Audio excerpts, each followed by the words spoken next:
줌으로 오신 분들 환영합니다. 우리 장로님들 또 권사님들.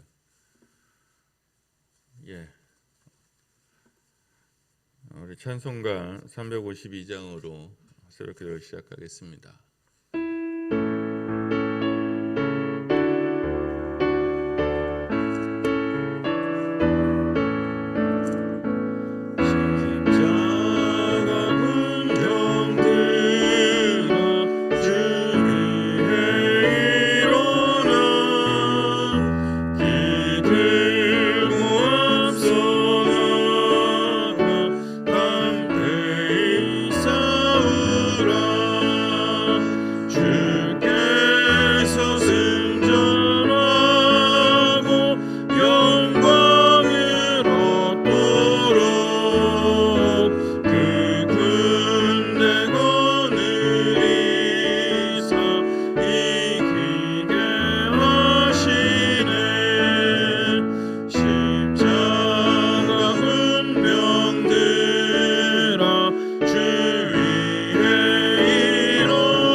오늘 하나님 말씀은 신명기 20장 1절부터 20절까지입니다. 신명기 20장 1절부터 20절까지 저와 함께 한 절씩 교독합니다. 너가 나가서 적군과 싸우려 할 때에 말과 병거와 백성이 너보다 많음을 볼지라도 그들을 두려워하지 말라. 애굽 땅에서 너를 인도하여 내신 내 하나님 여호와께서 너와 함께 하시느니라. 너희가 싸울 곳에 가까이 가면 제사장은 백성에게 나아가서 구하여 그들에게 말하여 이르기를 이스라엘아 들으라. 너희가 오늘 너희의 대적과 싸우려고 나아왔으니 마음에 겁내지 말며 두려워하지 말며 떨지 말며 그들로 말미암아 놀라지 말라. 너희 하나님 여호와는 너희와 함께 행하시며 너희를 위하여 너희 적군과 싸우시고 구원하실 것이라 할 것이며 책임자들은 백성에게 말하여 이르기를 새 집을 건축하고 낙성식을 행하지 못한 자가 있느냐. 그는 집으로 돌아갈지니 전사하면 타인이 낙성식을 행할까 하노라. 포도원을 만들고 그 과실을 먹지 못한 자가 있느냐. 그는 집으로 돌아갈 전사하면 타인이 그 과실을 먹을까 하노라. 여자와 약혼하고 그와 결혼하지 못한 자가 있느냐. 그는 집으로 돌아갈지니 전사하면 타인이 그를 데려갈까 하노라 하고 책임자들은 또 백성에게 말하여 이르기를 두려워서 마음이 허약한 자가 있느냐 그는 집으로 돌아갈지니 그의 형제들의 마음도 그의 마음과 같이 낙심될까 하노라 하고 백성에게 이르기를 마친 후에 군대의 지휘관들을 세워 무리를 거느리게 할지니라.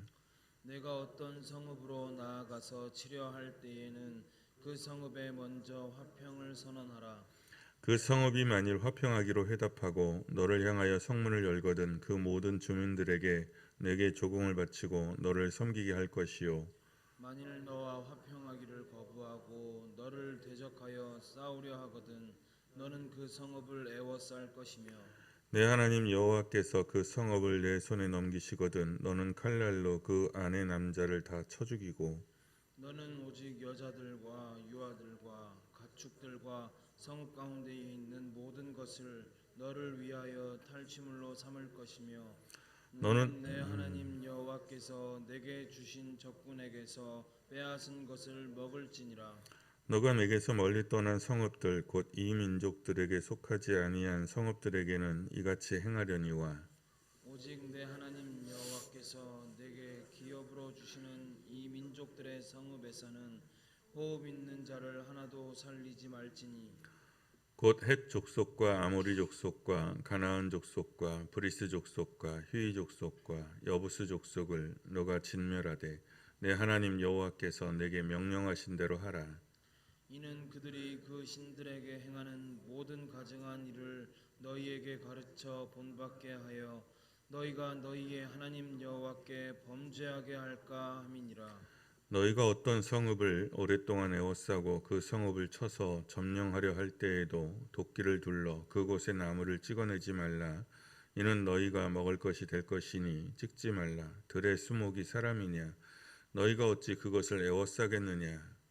다만 과목이 아닌 수목은 찍어내어 너희와 싸우는 그 성읍을 치는 기구를 만들어 그 성읍을 함락시킬 때까지 쓸지니라. 아멘. 오늘 말씀은 신명기 20장 전쟁할 때 지켜야 되는 규례들입니다. 자세한 용례들은 아마 또 다른 법전들이 있었을 것으로 추측이 돼요. 1절에서 4절까지의 명령은 전쟁에 임할 때 두려워하지 말고 담대하라는 명령입니다. 그냥 용기를 내라, 전쟁할 때 용기를 내라 그러는 뜻이 아니라 전쟁의 주인이 하나님이시고 그 하나님이 이스라엘과 함께 하시니 두려워하지 말라는 겁니다. 그러니까 이스라엘에는 이제 율법이 있고 규례들이 있잖아요. 그러니까 율법과 규례들에는 그냥 하지 마라 해라 뭐 이런 게 아니라 거기에는 하나하나 그 규례들에 담겨진 신앙 고백이 배후가 됩니다. 그랬을 때 전쟁에 임할 때 두려워하지 말고 담대해라. 그랬을 때 그 신앙 고백은 전쟁의 주인이 하나님이시고 그 이스라엘의 하나님이 너희들과 함께하니 두려워하지 말라는 겁니다. 재밌는 거는 제사장이 이 선포를 이제 선포를 하라는 거죠. 두려워하지 말아라 하는 선포를 전쟁 중에 회중들과 군인들 앞에서 선포하라는 겁니다. 참 좋은 소식을 격려를 응원을 선포하고 일으키는 사람들이 공동체에 꼭 필요하죠. 제사장이 그런 명령을 받았다는 것은 어찌 보면 자연스럽고 어찌 보면 좀 부자연스럽고 그렇습니다. 원래 제사장이 평화를 위해서 있는 사람이잖아요. 하나님과 사람들 사이에 중재하는 사람인데 전쟁을 위해서 나가서 그 격려하는 일을 근데 실제로 이제 모든 전쟁에 제사장이 맨 앞에 있습니다. 회중 맨 앞에 있죠. 그런 면에서 좀 부자연스럽기도 하고 자연스럽기도 합니다. 이제 제사장은 중재자의 역할을 하는 사람이죠. 하나님과 사람 사이에. 그러니 좋은 소식을 선포하고 격려하고 이렇게 세우는 역할이 제사장의 역할이다라고 보면 또 자연스럽기도 합니다. 교회에서도 제사장의 역할을 하는 사람들이 있어야겠죠. 그러니까 목회자가 제사장이 아닌 거는 여러분 또 설명할 필요가 없을 거라고 생각을 합니다. 그러니까 물론 제사장 직분을 목회자가 하기도 하지만 기본적으로 여러분 목회자가 제사장 아니에요. 그러니까 제사를 대신 드려주는 사람이잖아요. 어떻게 보면. 근데 우리는 각자가 다 제사장이라고 믿잖아요. 그러니까 목회자가 제사장은 아니에요. 오늘날 우리의 직임은 달란트와 소명에 따른 믿음의 직임이라고 보셔야 돼요. 내가 공동체의 중재자로, 치어리더로, 응원단장으로 서겠다고 작정하면 그렇게 되는 겁니다. 그러니까 교회 공동체에서 지금 가장 많이 필요로 하는 것, 제가 봤을 때, 제가 한국교회에서 가장 많이 봤을 때 공동체 중재자, 치어리더, 응원단장이 필요한 것 같아요. 지금은 다들 안 된다고만 하지 된다, 이긴다, 이기자라고 말하는 사람이 없어요. 그러니까 다 안 된다고만 해요. 다 어렵다고만 하고. 그리고 다 왜 이렇게 됐느냐 지적질만 하죠. 이게 누구 탓이다. 근데 그거 백날 해봐야 아무런 해결책이 없어요. 이미 지난 일이기도 하고. 물론 이제 현재 진행형인 것들이 있죠. 현재 진행형들이 있는데 그런 사람들은 또 신경도 안 써요. 교회가 망하든 말든 지들 배만 부르면 좋은 사람들이라 신경도 안 써요. 그리고 청중들은 그걸 구분을 못 해요. 교회를 누가 망치고 있는지를. 그러니까 가까이 있는 손쉬운 게 가장 가까이 있는 사람들인 거잖아요. 근데 지금은 치어리더가 필요해요. 응원단장이 필요하죠. 자주 말씀을 드리지만 천리교도 전도를 하고 신천지도 지금 난리도 아니에요. 지금 전도 재개한 지도 오래됐고 뭐 선거 끝나자마자 그냥 뭐 천지일보고 뭐 지금 어마무시합니다. 우리만 안 해요. 우리만 뭐 신천지가 잘못됐다, 통일교가 잘못됐다, 뭐 누가 잘못됐다 이 소리만 하지 우리만 복음을 전하지 않습니다. 심지어는 교회 내부에서도 복음을 전하지 않아요. 그러니까 교회에서 복음이라는 게 뭐죠? 좋은 소식이거든요.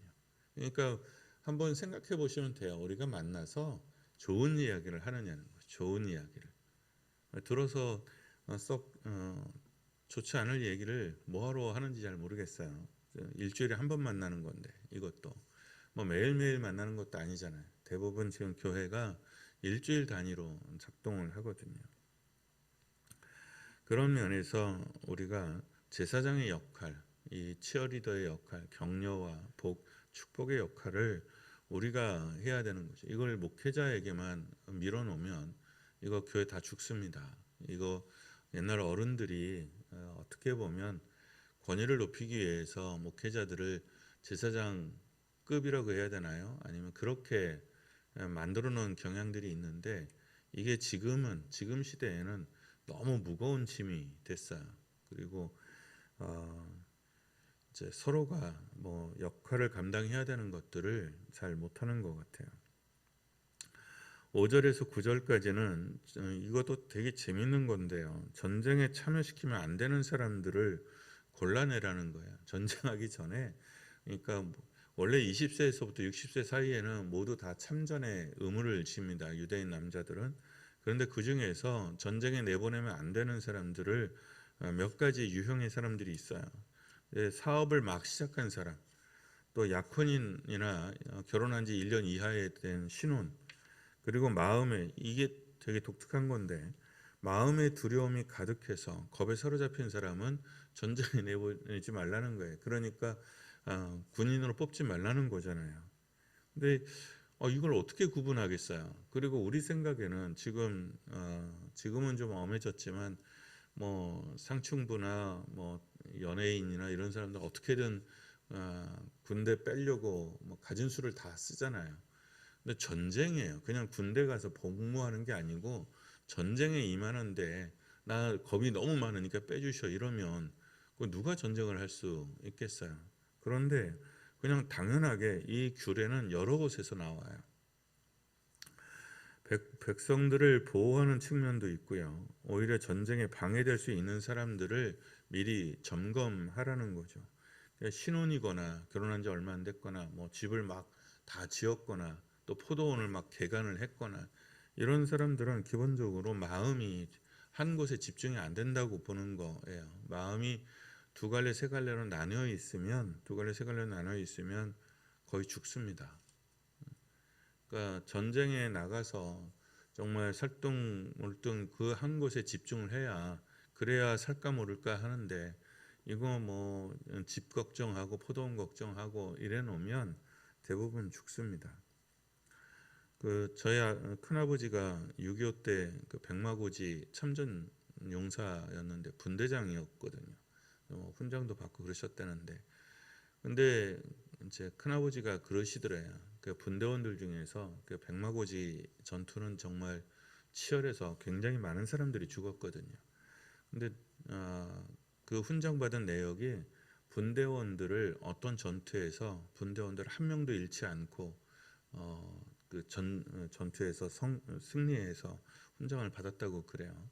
근데 훗날 그 큰아버지가 하시는 말씀이 누가 이제 죽느냐, 잘 죽느냐 이렇게 지휘관을 해보니까 큰아들이 제일 많이 죽는데요. 그러니까 그 다음에 외아들. 그러니까 나는 죽으면 안 돼. 그쵸? 나는 큰아들이라 죽으면 안 돼. 그러니까 나는 외아들이라 죽으면 안 돼. 하는 애들은 대부분 죽는데요. 대부분 죽는데요. 왜냐하면 전쟁에 가서 생각이 너무 많은 거죠. 자기도 살고 뭐 이것도 하고 막 그래야 되니까 명령이 떨어지면 효율적으로 움직이지 못한대요. 대부분. 그러면 대부분 죽는다고 그러네요. 그러니까 아마 그런 의미이지 않을까 싶습니다. 요즘 우리나라 군대에는 관심사병이라는 제도가 있어요. 그래서 심리 테스트를 해서 복무에 적합하지 않은 자원들은 다시 돌려보내고 또 군대가 감당할 수 있을 것 같은 사병들은 이제 관심사병이라고 그래서 이제 뭐 소대장이나 간부들이 이렇게 특별히 케어하면서 같이 생활하도록 무조건 다 돌려보내면 숫자 확보가 안 되니까 뭐 그렇게 하는 모양입니다. 그래서 실제로 관심사병이 지금 10%에서 20% 정도 된다고 그래요. 그러면 40명당 4명이 한 소대당 4명에서 5명 정도의 관심사병이 있어요. 그러면 이 관심사병은 사실상 정신질환을 가진 것처럼 전제하고 케어를 하거든요. 약간 좀 걱정스럽기는 해요. 그 400명 중에 40명 중에 4명, 400명 중에 40명이고 4,000명 중에 400명이잖아요. 그러면 60만에 치면 6만 정도 되는 거잖아요. 6만 명 정도의 관심사병을 가지고 있는 군대가 이거 제대로 작동하겠냐 하는 걱정은 좀 돼요. 근데 그래서 어른들의 요즘 애들이 약해졌다고 끌끌 차기도 하고 그러거든요. 근데 이스라엘은 이게 3,000년 전에 이미 갖추어졌던 제도였어요. 10절에서 20절까지는 될 수 있으면 전쟁을 피하고 이기는 법에 대해서 이야기하는 겁니다. 피할 수 있는 전쟁은 피하라는 거죠. 샬롬을 선포하고 말을 들으면 굳이 가가지고 뭐 죽이고 그러지 말라는 겁니다. 다만 이 규례에 있어서 예외인 것은 가나안의 7 족속은 예외입니다. 가나안의 7 족속은 무조건 진멸하도록 되어 있습니다. 이 진멸한다는 게 현대 기준으로는 굉장히 잔인한 명령이거든요. 그런데 이 진멸의 목적은 첫째는 이 전쟁이 하나님의 심판 속에 있다는 것, 그리고 전쟁의 이익을 자기 손으로 갖지 말라는 겁니다. 그러니까 약탈을 하지 못하게 하는 거예요. 그냥 다 깡그리 죽이고 태워버리라는 거기 때문에 사실 수행하는 쪽에서도 재미없는 명령입니다. 그 다음에 마지막은 전쟁을 할 때 승리를 위해서 나무를 함부로 작벌하지 못하도록 한 거예요. 그러니까 화공을 쓰지 말라는 것하고 그 다음에 나무를 이렇게 마구잡이로 작벌. 여기에는 그래도 과수나무는 뭐 남겨놓고 과수나무가 아닌 거는 뭐 작벌해도 좋다 이렇게 되어 있는데 원래 다른 율법에 보면 나무 전쟁을 위해서 나무를 그 성읍에 있는 나무를 완전히 작벌하는 건 금지되어 있어요. 그러니까 전쟁에서 가장 중요한 건 승리죠. 그런데 어떤 경우에는 이겨도 손해인 전쟁이 있어요. 그러니 그러지 않도록 이겨도 손해인 전쟁은 하지 않도록 하려는 규례죠. 이런 규례들은 오늘을 사는 우리에게 사실 별반 의미가 없어 보이기는 합니다. 그러나 미루어 짐작한다면 이 시대의 전쟁은 기본적으로 약탈을 전제로 해요. 약탈을 전제로 하는 게 이 시대의 전쟁이고, 그리고 굉장히 잔인합니다. 그리고 전쟁이라는 것 자체가 기본적으로 잔인해요. 그 전쟁이라는 상황은 인간이, 개인적인 사람들이 감당할 수 있는 상황이 아닙니다. 그러니까 기본적으로 생각을 해보면 사람이 사람을 죽이는 것이 생존법이고 승리의 요법이에요. 그리고 사람이 사람을 죽여야 영광을 취하는 것이 전쟁이에요. 그러니까 이 전제 자체가 이미 비인간적이에요. 이 전제 자체가. 그런데 이런 극한 상황에서 하나님이 지켜야 하는 법, 한도를 정하는 거거든요. 극한 상황이라는 게 뭐냐면 인간의 밑바닥이 드러난다는 거거든요. 사람이 사람을 죽이도록 훈련을 받고 사람을 죽여야 내가 살고, 상대를 죽여야 내가 살고, 그리고 죽여야 영광을 얻고, 사람을 죽이는 데서 기쁨을 찾아야 되는, 내가 적군 몇 명을 죽였다, 이게 자랑이고 그래야 되는 상황인 거잖아요. 그런데 그 전쟁에 금도가 있고 법이 있다. 넘어서면 안 되는 한계를 하나님이 정해주는 것은 사람으로 하여금 그 어떤 밑바닥으로 짐승이 되지 않도록 막아주는 역할을, 브레이크 역할을 하는 것들이 있는 거예요. 최소한의 장치라고 할 수 있죠. 그리고 권력자들이 함부로 전쟁을 일으키지 못하도록 하는 효과도 있어요. 생각해 보세요. 장가 갔다고 빼주고, 집 지었다고 빼주고, 포도원 짓는다고 빼주고, 이렇게 해가지고는 전쟁을 시작할 수 없습니다. 그러니까 전쟁을 시작하려고 작정하면 정말 있는 힘 없는 힘 다 끌어모아야 전쟁을 시작할 수 있거든요. 쳐들어와서 어쩔 수 없이 수성을 해야 되는 경우라면은 그러면 좀 문제 다르죠. 그건 좀 경우가 다른데, 먼저 전쟁을 시작하려고 하면 보통 전력의 3배에서 5배 정도의 힘이 있어야 된다고 하거든요. 특히 이 시대는. 그런데 이제 이런 식으로 전쟁을 하려면 이스라엘은 왕이 돼도 선제적인 전쟁을 하기에는 좀 어려운 구조를 갖고 있습니다. 그러니까 하나님은 기본적으로 전쟁을 원하지 않으세요. 이스라엘이 먼저 선제적인 전쟁을 하는 것을 기본적으로 원하지 않습니다. 그런데 가나안 정복 전쟁은 특별한 경우예요. 예외적인 경우예요. 전쟁은 극한 상황이죠. 극한 상황에서도 지켜야 하는 금도를 가진 백성, 그게 거룩한 백성입니다.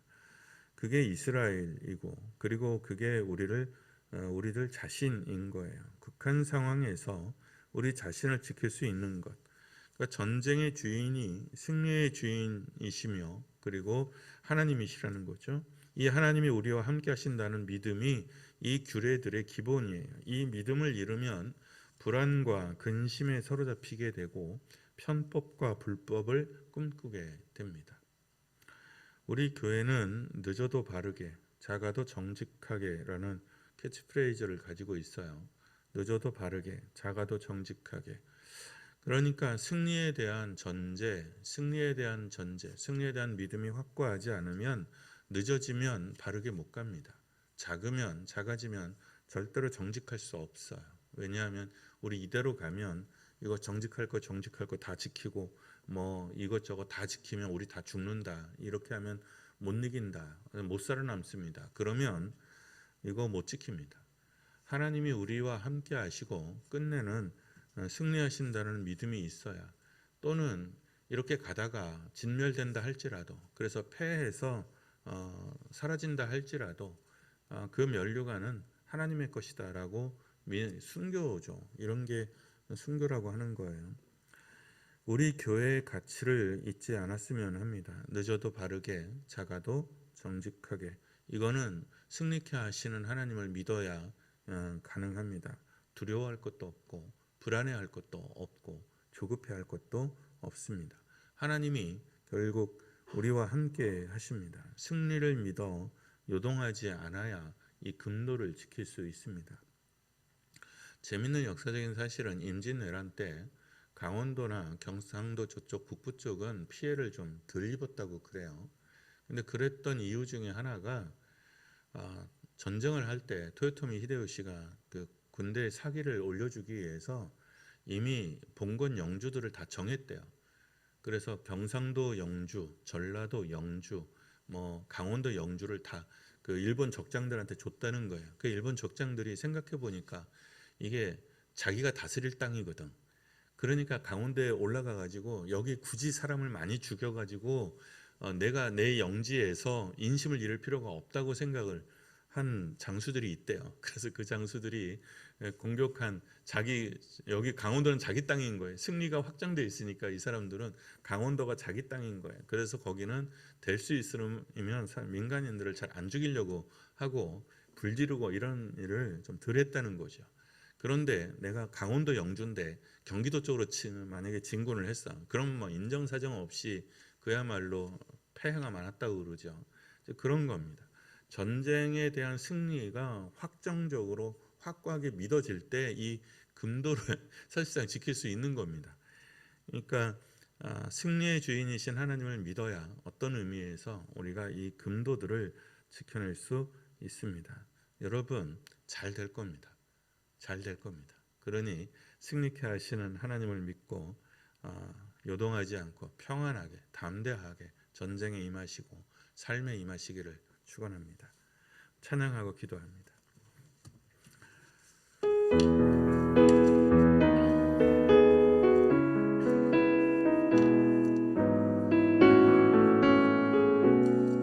그 선하님의 고요에 감사하여 그 선하님의 고요히 감사하여 그 놀라운 평화를 누리며 나 그대들과 함께 걸어가네. 나 그대들과 하늘을 여네. 지나가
시간 말씀과 찬양을 기억하며 기도하겠습니다.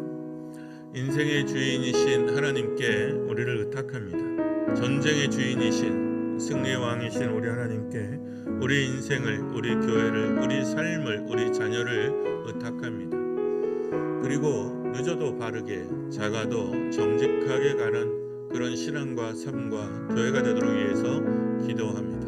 그렇게 이길 때 위대하고 정직한 승리를 취하게 됩니다. 참으로 위대하고 정직한 승리의 면류관을 갖는 교회들이 되도록, 우리가 되도록 기도합니다. 어두움 속에서 빛을 보고 정말 우리보다 훨씬 더 많은 쏟아지는 적군들 속에서 그들보다 더 많은 천군과 천사를 볼 수 있는 우리의 눈이 열려지게 해달라고 기도합니다. 이 시간 찬양을 기억하고 말씀을 기억하면서 우리 자신을 위하여 잠시 기도하겠습니다. 기도합니다.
우리 아픈 사람들 위해서 기도하시고 우리 여름 행사와 자녀들을 위해서 기도합니다. 각각의 자녀들뿐만 아니라 우리 교회가 품고 있는 자녀들이 정말 주님의 나라를 온전히 이어받는 상속자로서 살아갈 수 있도록, 하늘의 기업을 이어받는 영적 자녀들이 될 수 있도록 귀에서 기도합니다. 이를 위해서는 아이들이 말씀의 은혜가 있어야 합니다. 말씀을 자기에게 들려주시는 하나님의 말씀으로 받을 수 있는 믿음이 있어야 하고, 찬송할 때 그 마음이 열려야 합니다. 기도할 줄 알아야 합니다. 스스로 기도할 줄 알고, 그리고 말씀을 읽을 줄 알고, 깨달을 줄 알고, 성령으로, 은혜로 거듭나야 합니다. 성령으로 덧입어질 수 있도록 영의 사람이 되도록 위해서 우리 기도하고, 여름 행사에 하나님의 성령이 충만히 임하도록 우리 교사들과 모든 여건들을 도와달라고 위해서 기도합니다. 아픈 사람들과 자녀들과 여름 행사를 위해서 잠시 기도하겠습니다. 기도합니다.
주님을 온전히 섬기는 주의 자녀들이 되도록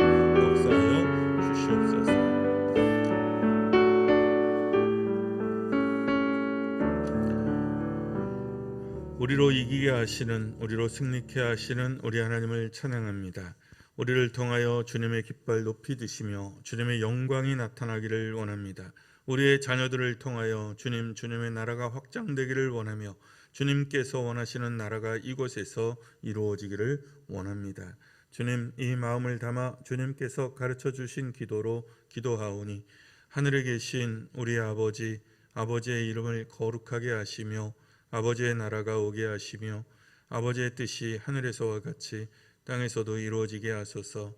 오늘 우리에게 일용할 양식을 주시고 우리가 우리에게 잘못한 사람을 용서하여 준 것 같이 우리 죄를 용서하여 주시고 우리를 시험에 빠지지 않게 하시고 악에서 구하소서.